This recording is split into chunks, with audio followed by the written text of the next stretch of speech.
I wanted to start, first of all, just by welcoming you and thanking you all for being here. We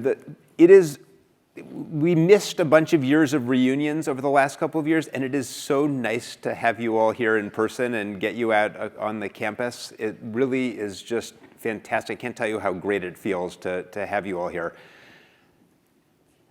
We had, maybe 2 weeks ago, we had the admitted students here in CEMEX. So we had an admitted student weekend. And so when the admitted students were here, I told them this story. I mean, I'll tell you the story in a minute, but it was, seeing you all here was making me, everyone milling around the 1,000 people or 2,000 people who were here this week was making me think about this. So when the admitted students were here, I told them this story about, well, the story is actually about President Biden. So 2 years ago, when President Biden became president, I joined his Council of Advisors on Science and Technology, and it's this group of sort of 30 scientists, and I'm the token economist in this group. They barely tolerate me as a scientist, but that's okay. They're nice to me. And the first time, so we meet with the president, give him advice on technology and science for the country and what the president could do. So the first time we met, he told this story about President Xi of China. And it turns out it's his favorite story. He tells it to everyone. But I love this story. So the story goes as follows. This is years ago when he was the vice president of the United States. He was at a meeting with President Xi, who was not yet the president of China. And they went for a walk. Okay, so they go out for this walk, and they're walking along, and President Xi turns to not yet President Xi, turns to Vice President Biden, and he says, "What one word describes America?" And Biden looks back at him, and he says, "Possibility." So, first of all, I love that story. And when the admitted students were here, I said, the reason I love that story, first of all, it's a great word for America, but it's an even better word for Stanford. Because, what one word would describe a place like this is exactly the same word. It's possibility. Everything about being at Stanford is all about expanding, opening up people's apertures, expanding their sense of what they could accomplish in the world, expanding the set of people they know, of the ideas they're exposed to, of pushing out the frontiers in different ways. And of course, when you have the admitted students here, you think about like the cornerstone of our campus. Now, some of you were actually here before this campus was built, but if you haven't, and it's gotten better, so it's we've really upgraded the facilities. But if you walk around, if you see the cornerstone of the campus of the campus is actually about the same theme. So if you haven't seen it, you should go out and walk when you leave here. Go out and walk. It's just on the corner there. It's designed by Peter Wagner, who did the flip wall and the adverb wall. And the cornerstone of the campus says that the campus and the school, he wrote the line on the cornerstone. It says that the school is dedicated to the things that haven't happened yet and the people who are about to dream them up. So it's all about possibility. And what's really nice about having a reunion, now for you it's really nice because you get to come back and you get to renew your connections with each other and catch up with people you haven't seen in 1 year, or 5 years, or 10 years, or however long it's been, and you get to renew your connections with the school. But for us, it's really nice to renew the connections, but also to see what you've all gone out and done, and the amazing things that you've all achieved out in the world, and the ways that you're realizing all the possibilities, hopefully, that were opened up for you while you were at the GSB. So it really is special for us to have you back on campus for reunions. We take a lot of pleasure from it, and thank you for being here and for everything you do for the school. Let me say a couple things just about the GSB and how things are going. So I'll just mention two things. So one, I just want to tell you a little bit about kind of the basic, I always think as dean, you have basically two responsibilities. One responsibility, and the most important one, is the core programs of the school, the faculty and the students, and the other is sort of thinking about what's next. And the core mission of the school, actually the job of the dean is a very easy one. You go out and you get great students and you get great faculty, and then you get out of their way. And the school continues to be really successful in getting wonderful students to come. We have students on campus now from probably 65 countries, maybe even more, from all around the country, from all different sectors. They're amazing. They're maybe even more amazing than you were when you were students. I mean, they're really a spectacular set of people that we get here. We feel lucky to have the students that we have on campus. And we've had a great success in recruiting students. We probably have 90% of the students we admit these days come to the GSB. We're really fortunate in that way. The students, one difference, at least for the classes that are 20 years old, students are coming a little bit later to the GSB, probably with about 5 years of work experience now. That's changed a little bit, so they're a little older, a little more experienced. That's been a sort of change in MBA education. The experience with COVID was a really interesting one for us. The class of 2022 lived it for at least the first year of their experience. I actually think it's one of the best things that happened in MBA education to have that experience, because it was a reminder of sort of where the value is created in management education. That if you looked back maybe 5 years ago and you thought about what business schools were thinking, a lot of them were thinking that we're asking a question of, was there a future of kind of residential two-year MBA education? I actually think COVID in many ways, at least for me, answered that question, because it reminded all of us, particularly the coming out of COVID period, that's how much of the value of being at a place like Stanford is just all of the serendipitous interactions and connections that happen between students, just the bumping into people, the mix of people on the campus, the students, talking to faculty, meeting alumni who come back, everything you get today when you're out there on Town Square and walking around. So it kind of affirmed what we do here as being really spectacular.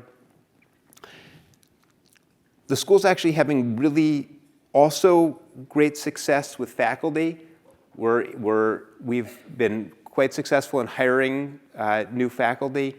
I'll give you a statistic that we're sort of in intense competition between our faculty recruiting faculty and our admissions team recruiting admissions. In the last 5 or 6 years, we've tried to hire about 40 faculty. And we've successfully recruited about 87% of them, which 50% would be incredible. And our faculty have almost 100% hit rate with the faculty they recruit. It just gives you a sense of how much people want to come to Stanford. I think one of the so let me now say, I think the core of the school is doing really well. We feel very fortunate. I think we have a lot of gratitude coming out of the pandemic. Let me say 2 things that we're doing right now that I'm excited about. So the first is thinking about some of the. We are going through, to my mind, one of the most rapid periods of change in business in many years. Changes in technology, changes in geopolitics, changes in management and leadership, changes in organizations, the way that societal issues are impinging on business, questions about the sort of the whole nature of capitalism. That is a really interesting time to be at a business school when there's all that change going on. So one of the main things that we've been thinking about at the school over the last few years is just how do we stay ahead of all of that change in the world? It's Stanford. We should be at the forefront of those changes. We should be helping to define what the future looks like. And we've been doing that in a whole number of ways. This year, we've done a lot around climate and sustainability. Stanford started a whole new school, the Doerr School of Sustainability. We've had a tremendous partnership with them. We've run conferences. We've had new classes. We had 6 of our faculty take joint appointments. We have 70 students in the MBA program doing joint degrees with the Doerr School. We just started a new climate entrepreneurship program that's open to the entire university that just launched last quarter. So that's been really exciting. We're going to do the same thing next year around artificial intelligence, which I'm sure everyone is thinking about. We're thinking about it all the time. That's been a huge thing to come along this year. And I'm really excited about that. Stanford's made a big investment in creating a new institute for artificial investment, the Human-Centered Artificial Intelligence Institute, HAI, Stanford High. And so we'll do that in partnership with them.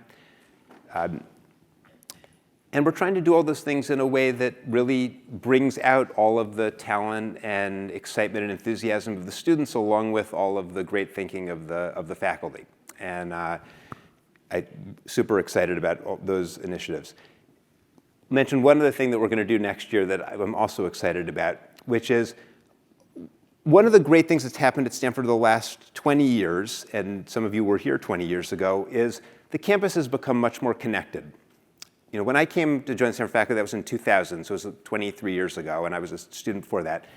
The campus was in certain ways kind of siloed. The GSB was actually quite siloed from the rest of the university.